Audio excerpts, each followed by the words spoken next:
Welcome to another part of Living Arcana. Today is our first encounter with the shadow.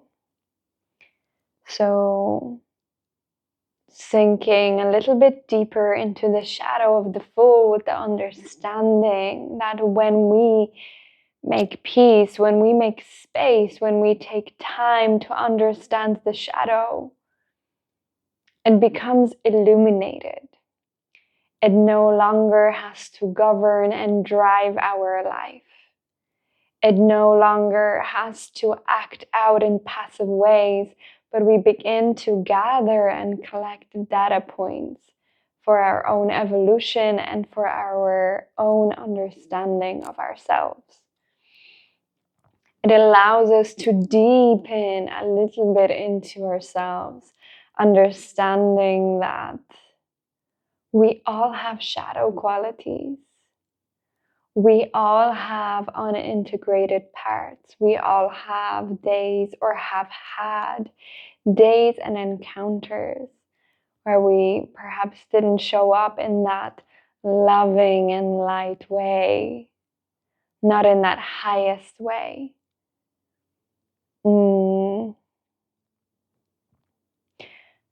Something somebody once said really stuck with me, that we are truly, our enlightenment is truly revealed when we're pissed off, when we're hungry, when we're traveling, when we are put under some sort of a pressure or a stress or a disappointment or a failure or a dissatisfaction or a perception of lack or anything around that spectrum.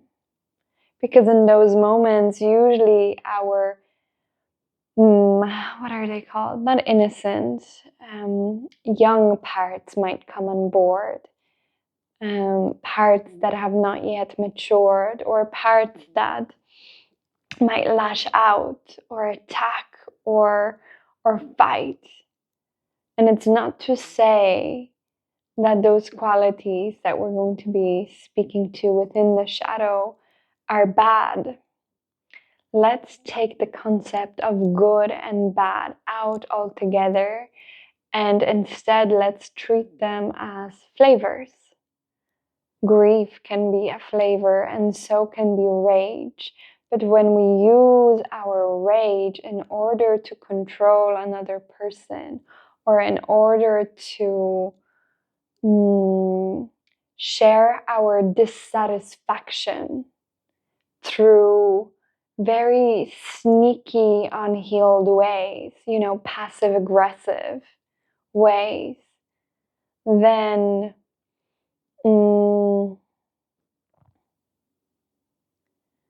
perhaps we are not cultivating the world that we wish to live in, because we ourselves don't want to be treated that way, right? We also don't like to receive that kind of treatment from other people.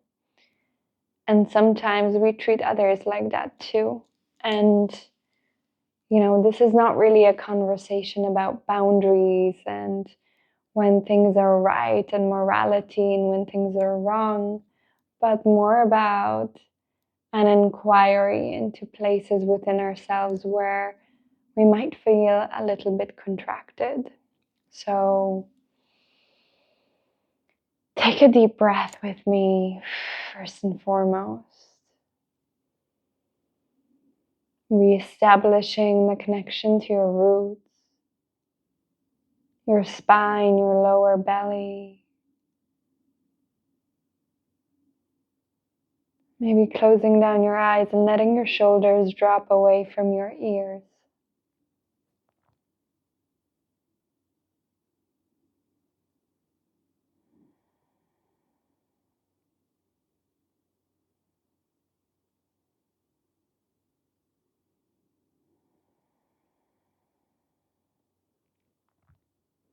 Softening your jaw, corners of your eyes, back of your neck. Softening the tongue and the roof of your mouth, or the floor of your mouth, rather. And how would it feel like to fully take a breath in this moment, to sip it in?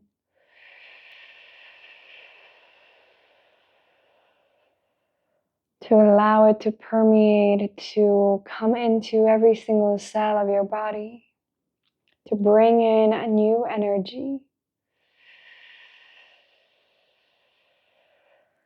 And sighing it out on the exhale.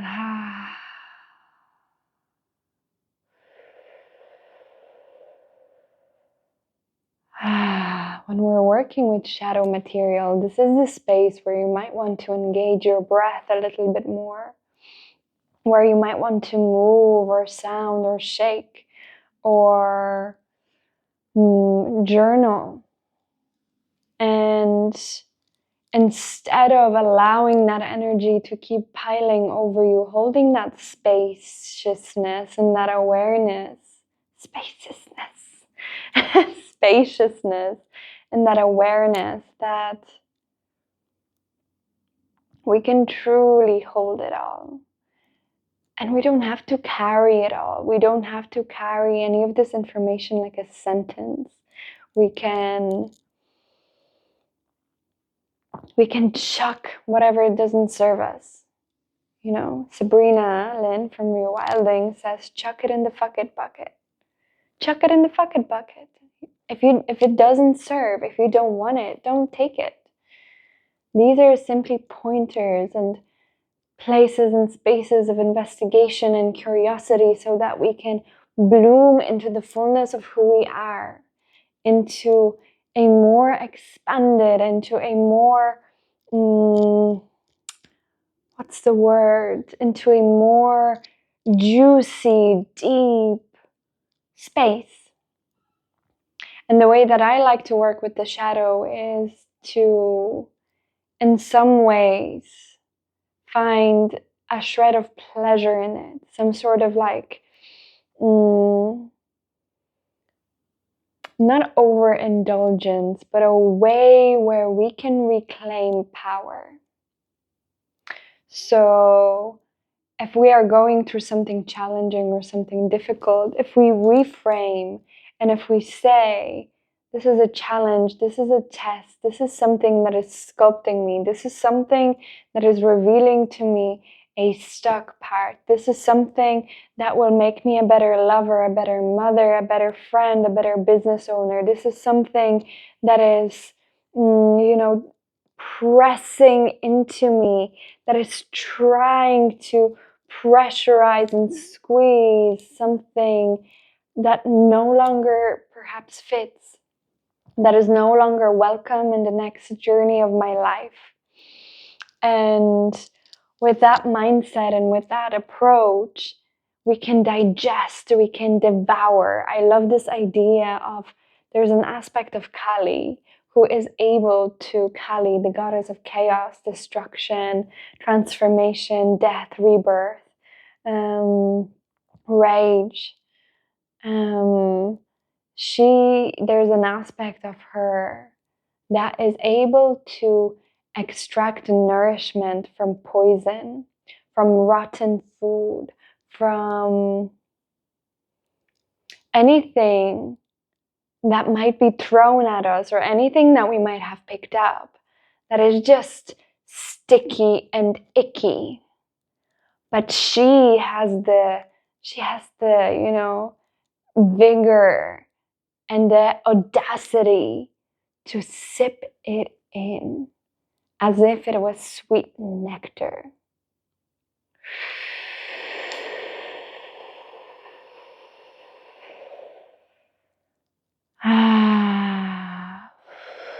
Right? That nothing in this world can truly take us down unless we allow it to take us down. We sip it in.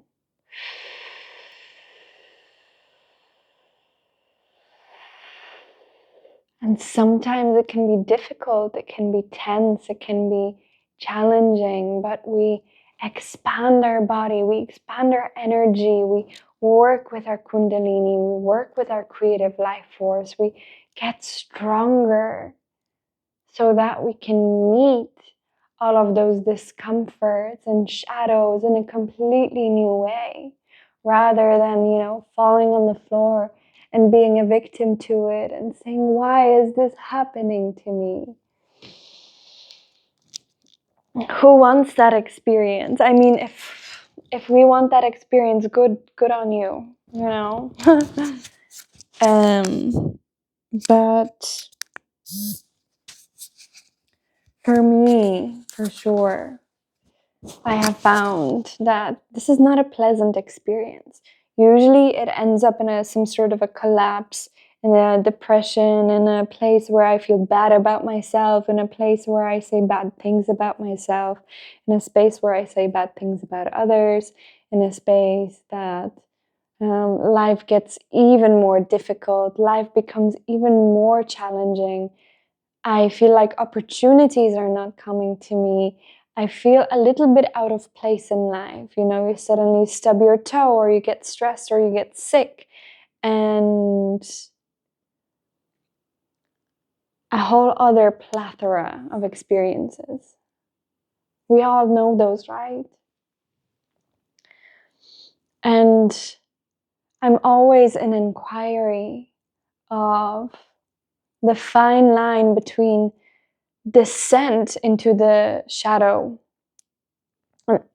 and collapse. So the first thing I'm thinking of immediately in that experience is, where's my spine?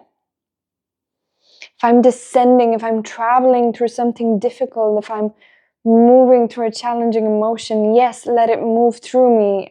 Let me rage, let me cry, let me do whatever it is that I need to do to make myself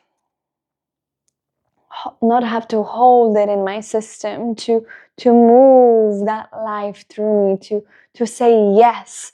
To me, saying yes, even to the shadow, has been such a potent medicine. And it's one that I will invite you throughout this whole experience. Whatever you're experiencing in this moment, what would shift if you said yes? A lot of our suffering, right, comes from trying to resist and trying to push away.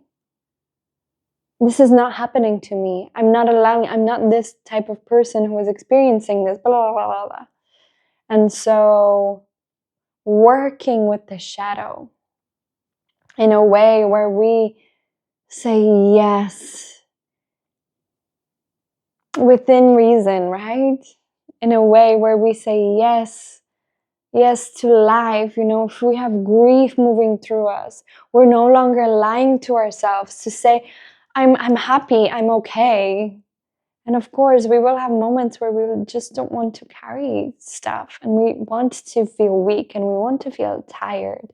But I hope you can come with me on this journey from the perspective of the nuance and the capacity to just be in between what I'm trying to say. In between that sensation of I'm fighting against something, to what is here for me? What is the nourishment? What is the river beneath the river? Where does life want to move through me? Where am I being called to serve? What is being shown to me? And treating our entire life as this magnificent masterpiece. Some paintings are made with black and red and maybe green, and we might not like that necessarily, but that doesn't mean they're not works of art. That doesn't mean that they're not expressions of the soul. So,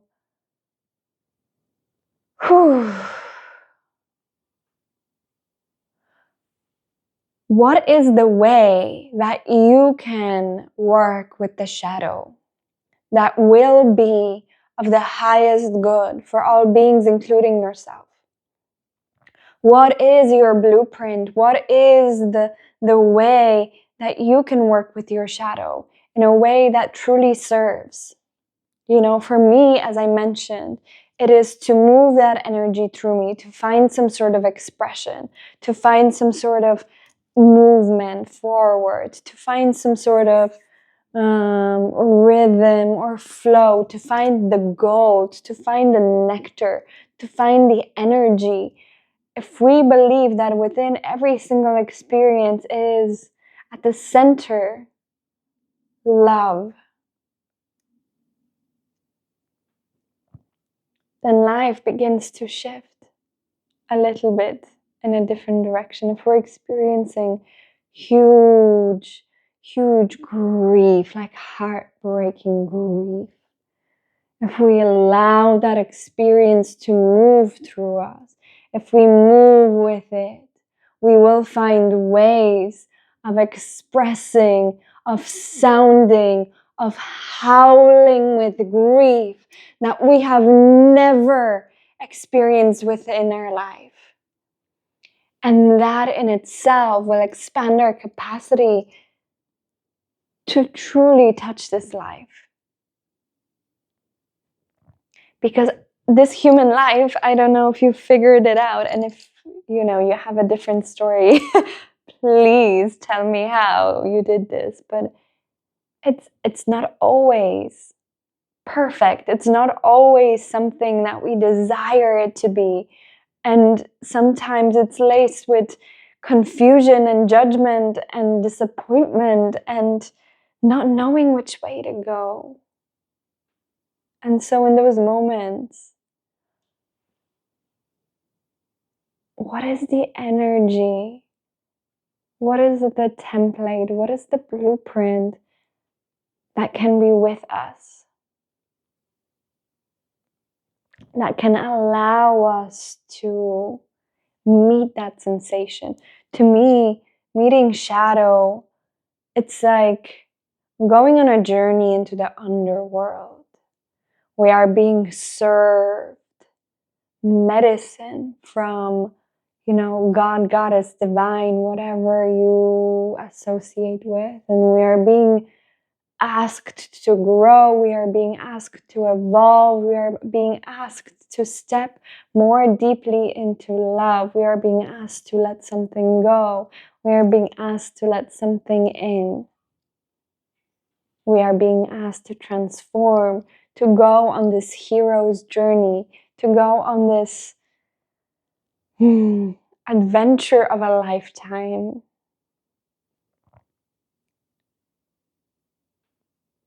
And so, that's my invitation to you, to find your own way. I will be sharing prompts and ideas and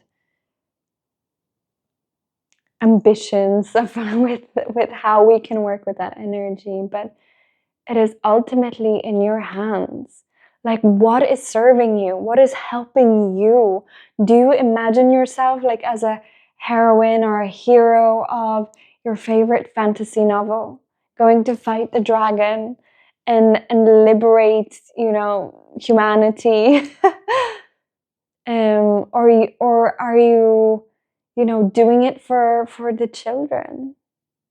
Whether you have your own or somebody else's that you're taking care of.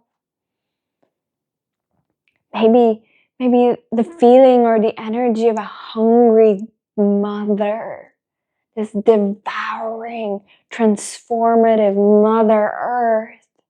Right now it's autumn. It's coming into autumn. The leaves are letting go. The earth is taking everything.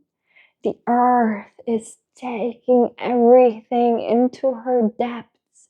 She is taking it in so that it can be alchemized, so that it can turn into compost, so that it can turn into nourishment.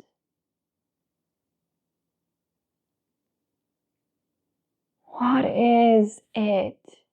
What framework, what mindset does it help for you to take on when you're encountering the shadow?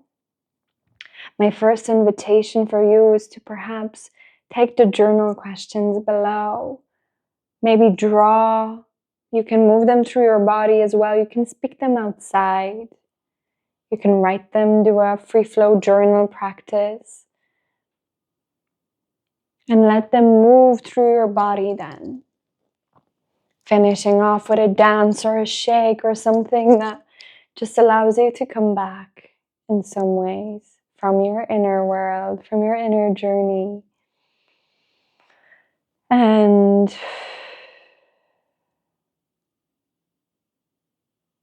the most important piece is to have compassion, is to have self-forgiveness, is to have a feeling and a tone of grace within yourself. Sometimes we will collapse. Sometimes we will fail and we will not want to get up. Sometimes we will not want to be a warrior or a hunter. Sometimes we will want to have the experience of depression. Sometimes we will want to be the victim. Can that be okay? Can we be the ones who make it okay? But can we have the audacity to say, I'm choosing this experience. I'm choosing to be this right now. I'm choosing to allow it to move through me. And ultimately, I will find the medicine in it. There is a way where we can carry our shadows and let them run our lives, or we can use them as fuel, as sacred companions, as mirrors, as guides, because we cannot escape them. The shadow is always there. It is always behind us. It is always tiptoeing.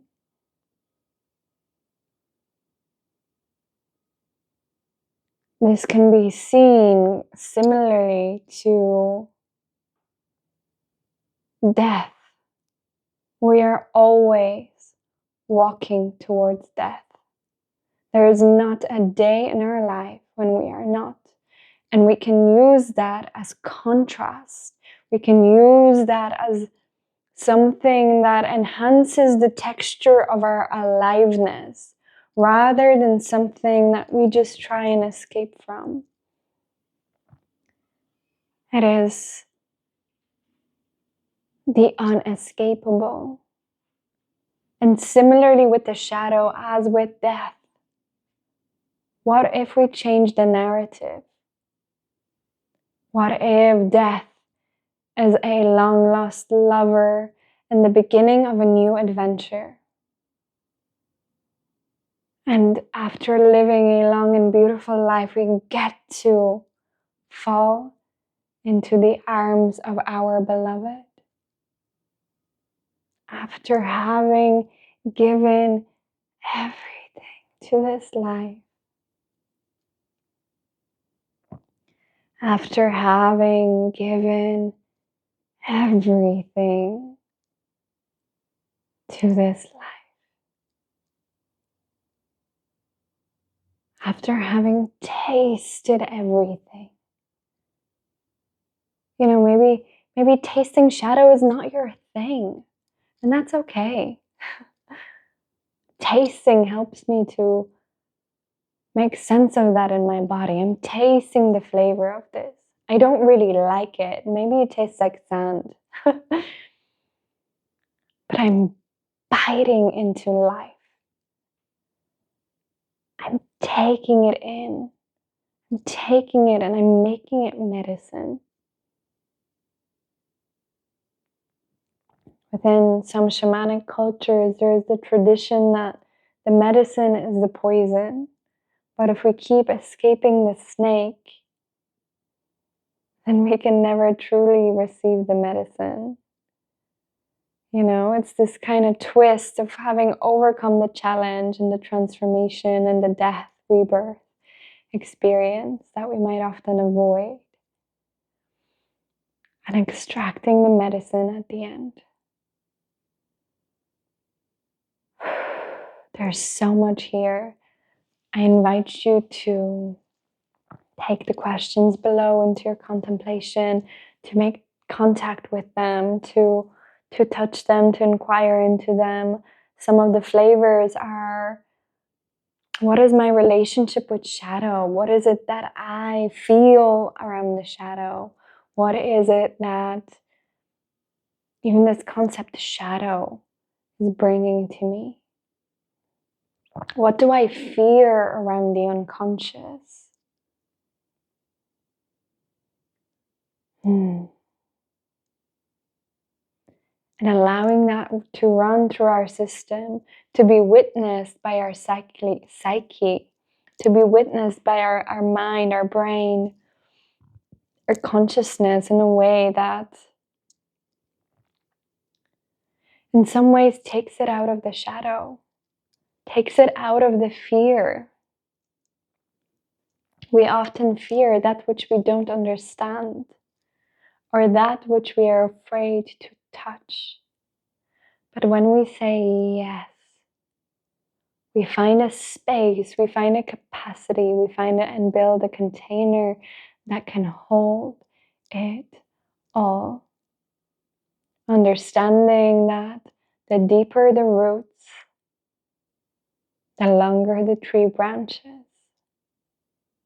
the more shadow, the more light. Our depth carves out pathways for our love to pour through, for our compassion to grow, for our joy, our pleasure, our desire, our abundance.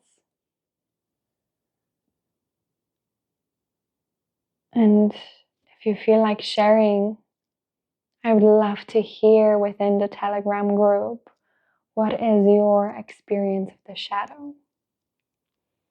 What is the journey that you have encountered? What is the medicine that you have gathered?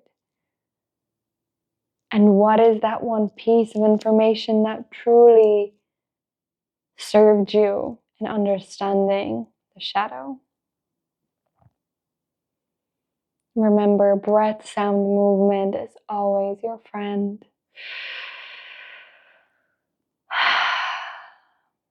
It is our lifelong companion. It is the only companion that will experience every single sensation, feeling, and tone that we have alongside of us. Our breath. Use it. Become a master of it. Learn to receive around it.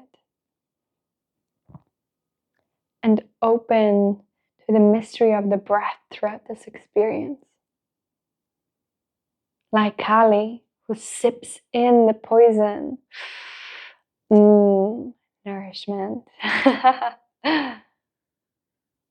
We become unstoppable.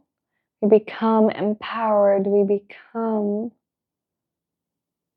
conscious creators of our existence.